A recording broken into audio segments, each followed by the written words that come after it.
Ryan Reynolds here from Mint Mobile. I don't know if you knew this, but anyone can get the same premium wireless for $15 a month plan that I've been enjoying. It's not just for celebrities. So do like I did and have one of your assistants switch you to Mint Mobile today. I'm told it's super easy to do at mintmobile.com/switch. Upfront payment of $45 for 3-month plan, equivalent to $15 per month required. Intro rate first 3 months only, then full price plan options available. Taxes and fees extra. See full terms at mintmobile.com. It's car con carne. Let's eat in the car. It's car con carne. And now here's the star of our show, James Van Alstyne.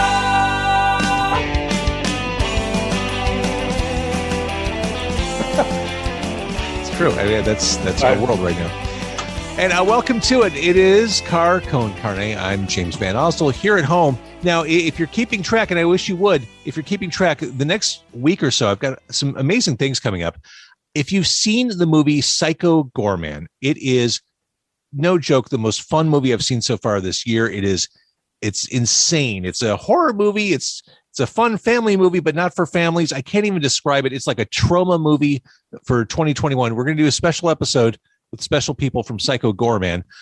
Speaking of movies, one of the key actors of the movie 100 Days to Live will be joining us on this podcast. And Alligator Records, my God, the honorable, long-running, 50-year running Alligator Records, they're celebrating their 50-year anniversary coming up. And to commemorate that, the owner of Alligator Records, Bruce Iglauer, and one of Alligator's standout artists, Shamika Copeland, will be joining me for a blues roundtable. That's happening next week. Always cool stuff going on. In other podcast news, yes, I want you to subscribe and listen to this podcast, and thank you for doing it. I also do another podcast for 101 WKQX. It is the History of Alternative podcast. I co-hosted with John Manley, and just released, if you like music, if you like Chicago music in particular, you're going to like the episode we just released today. It's a roundtable on Chicago music in the 1990s, and our guests are Louise Post of Veruca Salt, Scott Lucas of Local H, and Josh Caterer of Smoking Popes. Josh Caterer, of course, the voice behind the theme song of this podcast. We love him for that. But that's cool, too, if you want to check that out.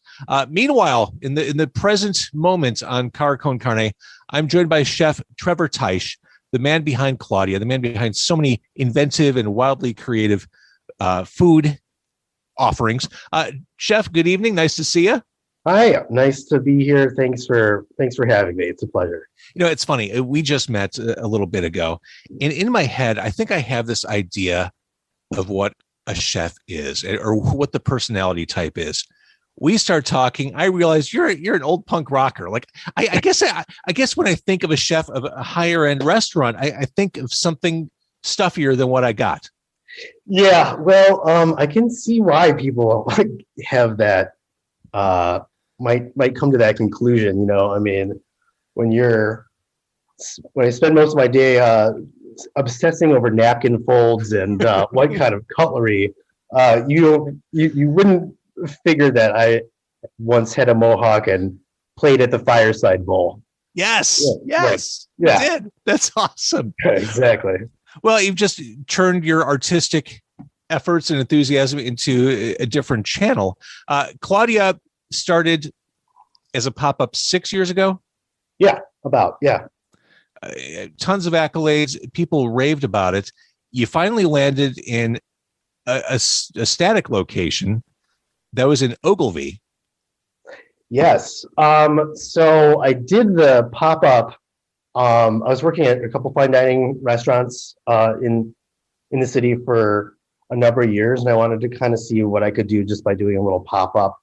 And then I really got kind of addicted to, it really made me happy to come up with something and just watch that guest reaction and have it really own it and be a part of their experience. And so I kind of didn't look back.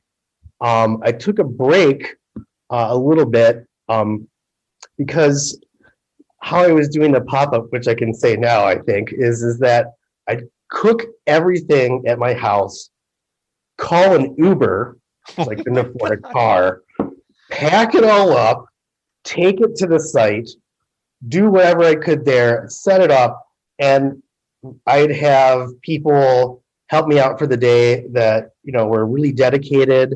They'd come in and we'd have like our own, cooks and servers are kind of like, pirates in that way, where they kind of come in and would swashbuckle their way through a dinner service.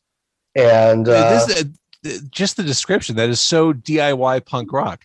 It kind of is. I mean, it's what I did. I did that. So I did that for about 5 years. And I was lucky enough to get a review from Phil Vitale in the Tribune. This is like 2016. And then we had a couple other, nominations for things like that. But I got burnt. And so I took some time off. And I traveled to Vegas and I worked for two very good chefs, Pierre Gagnère, who's world renowned, and then Daniel Hume for a little bit at Nomad at the Park MGM, chefing over there. But ultimately, Vegas was not Chicago. I found that out very quickly. And what do you mean by that? I mean, obviously it's not, but the culture, it's a desert in every sense of the word. Just for me, compared to Chicago, there's no museums, there's really nothing to do, and I'm happy to work 16 hours a day and stuff like that. But the art scene for me, there was something lacking, and it was probably not Vegas. It was just me missing Chicago. And sometimes you have to go away to figure out what you miss, I guess. For sure. So I came back, and this space at 540 West Madison became available from another restaurateur, told me about it. And basically I set up shop. Well, I did a Kickstarter before I came back to Chicago, and wanted to kind of gauge if anyone was interested in kind of a revitalization of the Claudia thing I was doing. And we met and beat our goal. And that was just from guests and people who in the industry and stuff like that. So, I mean, that was and really... I want to talk about that for a second, because Sure. you just mentioned the Vegas culture. It's not Chicago culture. I definitely wanted to talk about Kickstartering the location, because that to me suggests, and you're starting to get into it, that there is a legitimate community around food in Chicago, an impassioned community, whether it's the people putting the food out there or the people consuming it. There's a really feverish enthusiasm. Without a doubt. I mean, I think it borders on a cult sometimes, where people have to pick and defend their restaurants until the bitter end. Mm-hmm. And I think that is just lovely. And it does build a sense of community. And that's what restaurants do, right?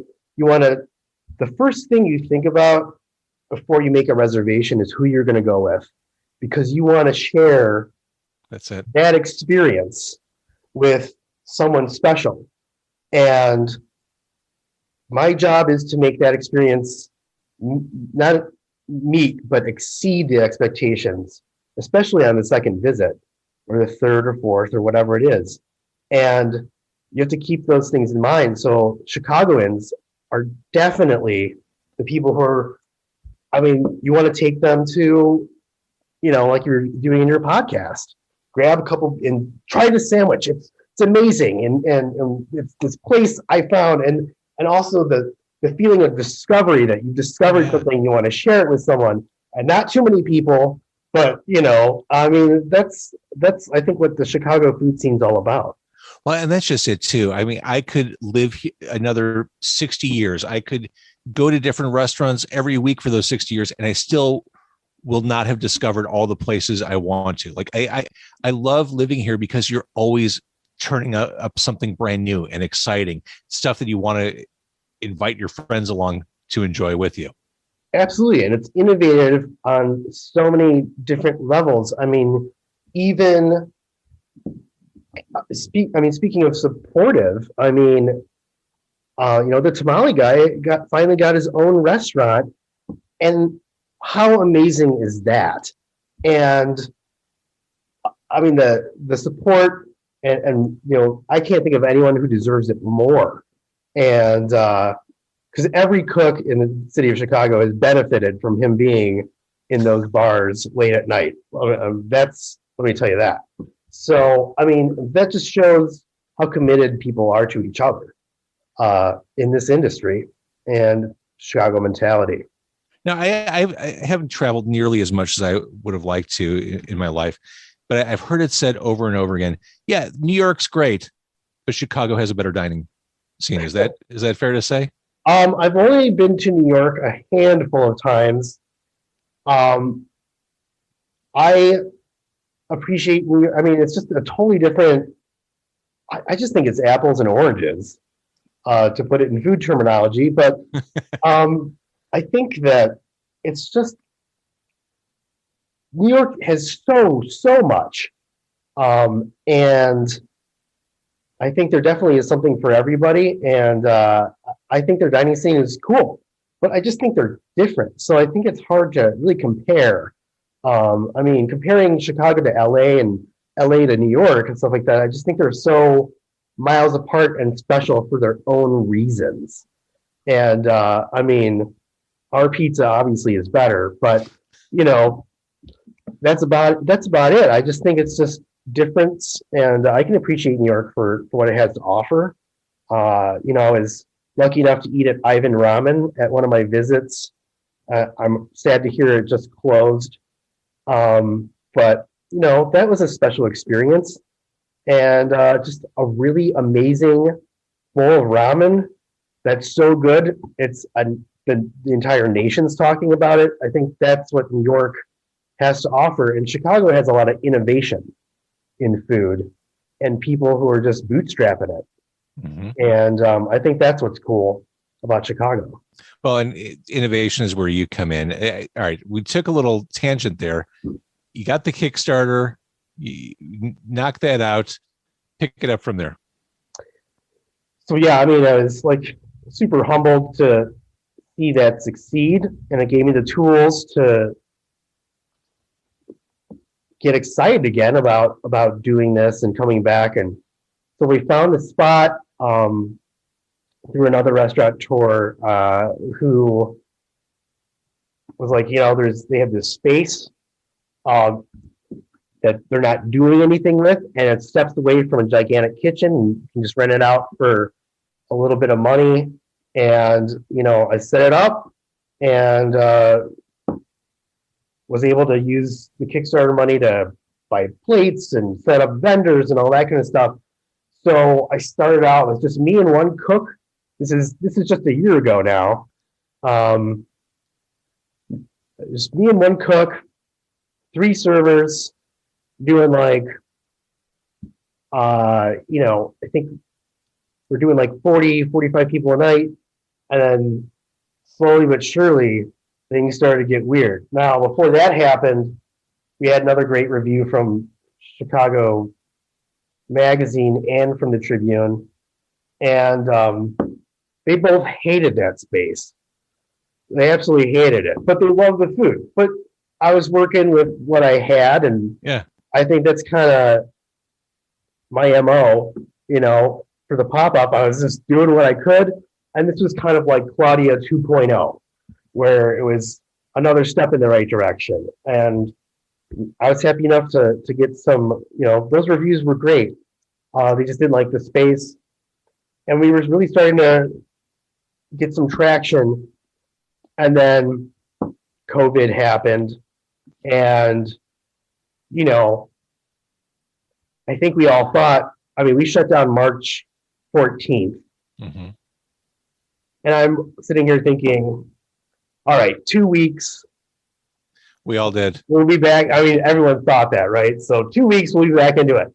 And that ended up not being correct. So,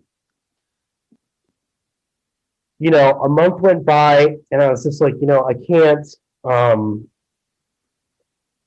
I I just can't leave my stuff there. I can't afford to pay rent. Yeah. And I have to come clean with the management and just be like, I have to fold my cards. And, I don't think this is getting any better. So, A hard conversation. Yeah. So, I packed up the stuff, put it in storage, and then immediately started searching for the next space because I knew it was going to be a long time. And when you were considering another space, I'm sure you were considering what's my long-term play here. I don't want to do this again. I want to, wherever it's going to be, it's somewhere that I want to drop anchor and not leave. Yeah, that's 100%. Yeah. It was, yeah. So after 3 or 4 times of doing this, changing up spaces and things like that, it's just like, definitely it takes a toll. And yeah, you want to build something that's going to be a part of your legacy and people who work for you, part of their legacy too, where you turn out professionals. And so having a permanent home is certainly, the first consideration. So we were lucky enough to find the space that Takashi used to be in, Stephanie Izard, and Dixie. And it's just a lovely, unique space. And this is Bucktown. Yeah, in Bucktown, 1952 North Damon. And I'm excited to say that we're going to be there for a very long time. And what a great area for this restaurant. Yeah, I think it is a great area. It's not in the middle of Randolph where there's a lot of stuff going on, which I think is cool, but I don't think it's where our brand would succeed. So it's in the city. It's a lovely neighborhood. Everyone's been very generous, neighbor-wise, in if you need anything, and I'm just excited to be a part of the community there. And we're all excited to see growth and things moving in a positive direction. So when a restaurant like yours takes root over at 1952 North Damon, it's a sign that, okay, things are okay. Here's this cool, after the dumpster fire we've just been through, Claudia is popping up here, and it's not a pop-up. It's a restaurant. It's for real. And, we're still months away from opening our doors. And, we're hoping it's going to be back to kind of 100%, or at least something close to that by the time we do it. We all have our eyes on the news every day, and we're making sure we're going to do it safe and right and all that stuff. But more to your point, I love that I am in a position where I can hire people in this industry that have been the first to get knocked down and are going to be the last to have support, unfortunately. And if I can do just a little bit to give them a living wage, money in their pocket, and a place to be proud of to work, and some health insurance, then that's what I can do. I love that. I think that's really a part of what I'm excited about. I feel like once things, I hate saying things like get back to normal, but I feel like when things are more normal, Claudia is well positioned because we've all spent the past year doing carry out, doing cheap eats, eating at home. You used the word experience earlier to describe the dining experience of Claudia. I think we're all ready for more experiences, more, I am not home. Transport me, take me somewhere, make this special. I've waited a long damn time for this. I want something special. I think Claudia's in a great position. I think everyone's ready for that. And I think it will slowly dawn on people when they're able to come out for restaurants, any restaurants, of what it means, because what it really means to go to a restaurant and get dressed up, or just any restaurant, whether you get dressed up or not, it's creating memories and sharing memories with people and going out and being social. I mean, we're social animals, and takeout and stuff is great, but having someone suggest wine or just other people around to give you great service and make you feel special and send you a little something from the kitchen for no reason and stuff like that. Well, that doesn't really happen with takeout. And you might meet someone at another table because you're talking about the wine that you're enjoying, or in the bar, we're going to have a bar, and I can't wait to get that going for people to just be able to walk in and have a little more casual experience and meet each other and commiserate and share and make memories. One of the things that got me into cooking was when I was 15, my parents and my family was able to take like a once in a lifetime trip to London. And we had one meal at a hotel, and they brought out this bread cart. And it was for a kid who's never seen anything like this. It was like, it just looked, my memory is probably embellishing it quite a bit, but the smell of this thing, the fact that there was a cart just devoted to bread, and there was someone, I mean, that's something you can't get with takeout. And I'm going to remember that for the rest of my life. And I want that to happen for someone in my restaurant. I love that. I saw your plans for the bar. And again, going back to this location, what a terrific after work idea. Let's try some of Chef Trevor's food and, have some cool cocktails recommended to go with it. And just, it sounds like a lovely experience. Yeah. I mean, I'm excited to add that to kind of what I'm trying to do. Because before it was just strictly the 10-course meal and set price and you have no choice and stuff like that. But this is going to allow people to do exactly that. Knock off work, loosen their tie, come have a modern or classic cocktail is what we're going to do. And then some food that's tasty and not as exotic as what's on the tasting menu, but things that I love, just like pate en croûte, a really kick butt shrimp cocktail that's jazzed up, kind of the Claudia way. And, I'll probably put a really great burger on there and a seafood tower. Kind of more what I was doing at Nomad type of stuff. And remember finger food and those things, and kind of the hotels that I grew up with in the 90s of like how the Four Seasons used to be and that kind of stuff that I think it's been missing a little bit in Chicago. I agree. Yeah. Food is social. Like talking about what you're sharing and what you're eating. It's one of the reasons why I like sushi so much. I don't even know if I like maki and all that as much as I enjoy the experience of talking about what we're eating. Have you tried this? Oh, you've got to try. There's something about that. I mean, to be able to, have a seafood tower in front of you as you're having a modern cocktail and just the social aspect of it. I mean, the great thing is if you're on a bad date, you're in an awkward conversation, if you're in a business meal, nothing makes conversation flow easier than cool food to talk about.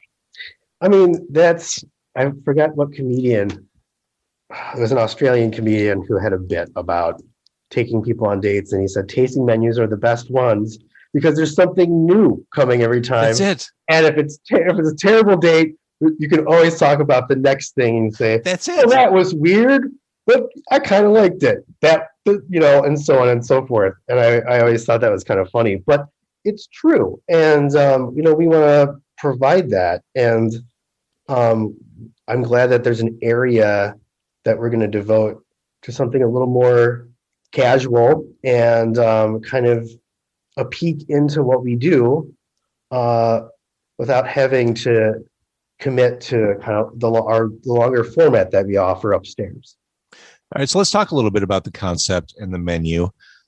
Whenever people mention what you do, they mention the bento box. Okay, yeah. So is that part? That'll be part of this version of Claudia? Yeah, I developed that idea a number of years ago, and it was in the pop-up. And basically it's just a fun way to present canapes. And I just thought it would be cute to put it in a little bento box and take that lid off and kind of reveal all these like little nice bites. And something that's been on there all the time for a long time. It's a foie gras torchon wrapped in a piece of sushi grade tuna. And then there's a little dot of house-made ponzu, which is that bright kick of umami, which is the sweet, salty, sour, and it's the dot, but it takes us a month to make it, to get it to where it needs to be. And that little dot really packs a wallop. And then with the buttery foie and then the tuna, kind of a different texture, it's a bite that everyone really likes. I could listen to you describe this all day long. Well, it's pretty tasty if I do say so myself. But a guest at the pop-up, we have this guest who's kind of known around the culinary industry, and he's like 6'6", and he's like built like a linebacker. And he comes to me in the kitchen, and he's like, "If you ever take that off the menu, I'll kill you." so it's been on all the time. Yeah, not going anywhere. Yeah. So yeah. Another thing I've read wonderful things about is snails in the woods. Snails in the woods. Snails in the woods is a fun dish, and it keeps on developing. And I don't think it's ever going to be done. No, nothing's ever done for me, at least. But the idea is like, I just wanted to. The menu can be very modern and a lot of different textures and things, and presented in ways that are very strange. And snails is definitely one of them. But I was thinking about it, and I remembered my little brother who, before the age of 10, he was just a real terrible kid. And he would do stuff like terrible, as in he would bring bugs and roaches and all sorts of things in from outside in the woods near where we grew up, and he would bring them in to like terrorize my mom, and he would find all these things and creatures and all sorts of stuff, and that just reminded me, like, just the whole thing kind of came together thinking of that. And so we have like it looks like a little diorama, and we have some like soil that's made out of truffles and mushrooms. Oh my gosh. And then like a little savory cake that's made out of parsley that we cook in the microwave that looks like some moss and some flowers growing out of it. And then we cook these snails until they're, we braise them for like 5 hours, and then we tempura fry them.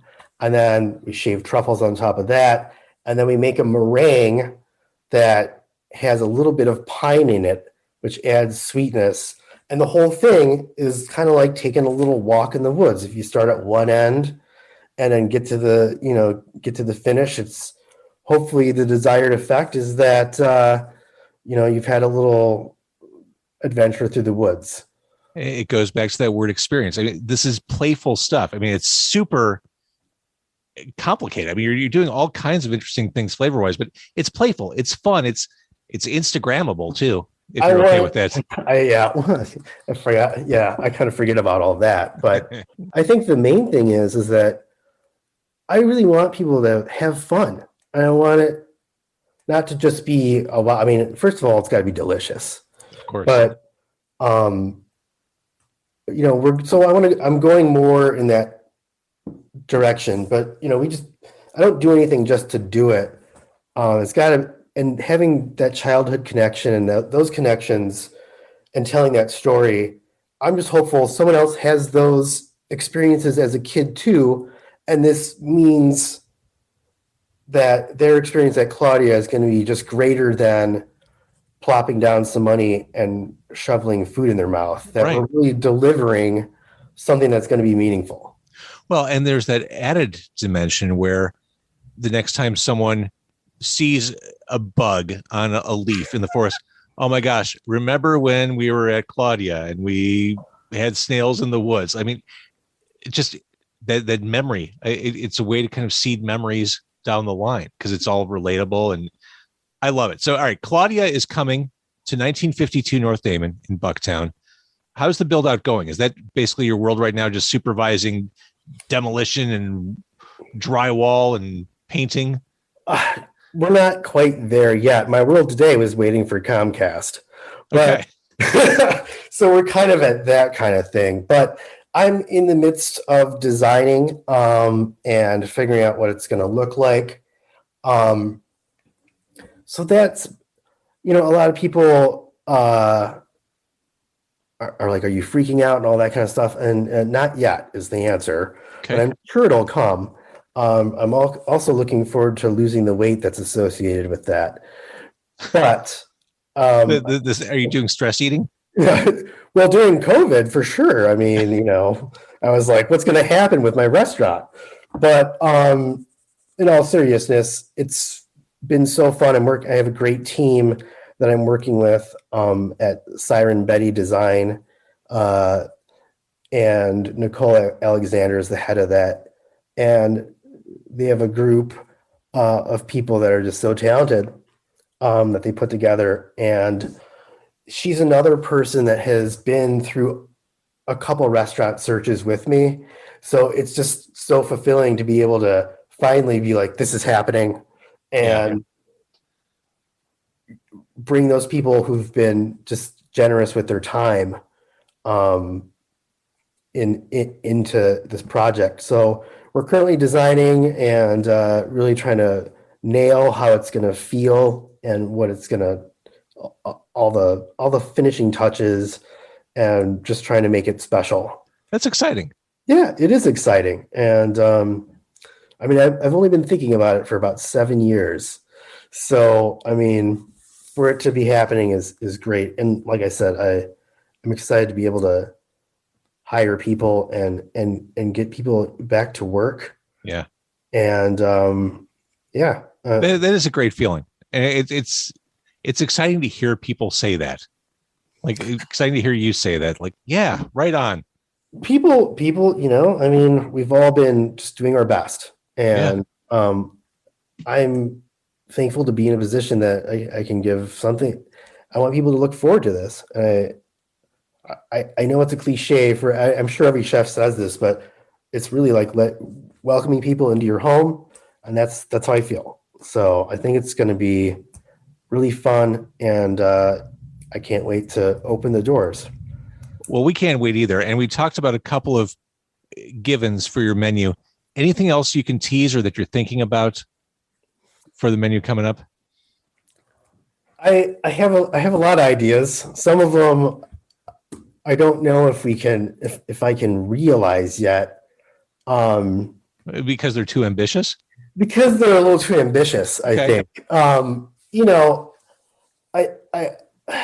We're definitely going to have a bread cart or bread service of some kind because of, again, your childhood coming back. Because of those memories, yeah. And I mean, I love carbs and I love bread.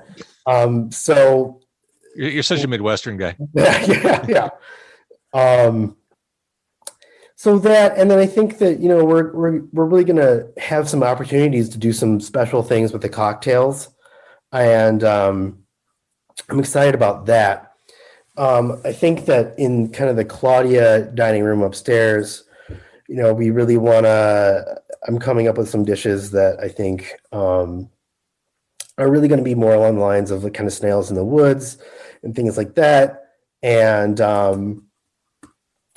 I had an idea for a dish that involves, kind of, I don't know if you remember this, but like there used to be penny candy stores around. Oh yeah. Yeah. And they had like those little barrels, and the wax, soda bottles that had some kind of elixir in them, and the string of paper that had the dots on it. Of course. So I want to make all that stuff adult. And yes, please. Yeah, and just that kind of thing. And so that's a little ambitious. And then popcorn being brought around that's freshly popped, but like crazy flavors and crazy add-ons to go with popcorn dish and things like that. I don't know if I can do it all, but we're going to try. And I like where your mind's going for sure. Yeah, I mean, I think nostalgia is just such an important part of it for food anyway, for me. You know, and food really just opened up, you know, my whole everything for me. And I want to be able to give that to someone else. You know, like growing up, like in grade school and things like that, I was a terrible student. I'm dyslexic, and it was just a rough time. And when I discovered food, it kind of brought all these other things together for me: math, geography, you know, all these other things, and just being organized, biology, all these other things kind of go into food. You know, language, all these other kind of categories that you don't really think of. You know, farming, agriculture, all these other things that really kind of come under food is what really makes it exciting for me. And that's another thing about opening a restaurant, is that we'll get to give back to our ranchers and farmers and people who, and get them going again and things like that. And that's super important to me, because there's such a spider web that grows out from just having one restaurant, of how many people are in that system. And that's why it's just super important to me to obviously make sure that we do it safe and get back to a place where we're all feel safe and it's fun, and revitalize the industry that's just had such a hard year, and focus on something special that people are going to enjoy. I love it. All right, Claudia, we'll keep our eyes peeled for the opening announcement, and we're looking at summer though, right? Like probably late summer. I'm thinking end of summer. Yeah. That's what I think. Maybe end of summer. I wish I could give you a date. I just don't. Honestly, I think that is a good date to look towards, especially as we try to find our way through vaccinations and everything. I think that's a great time to launch, and we'll just keep our eyes peeled. I'll certainly mention it once I know.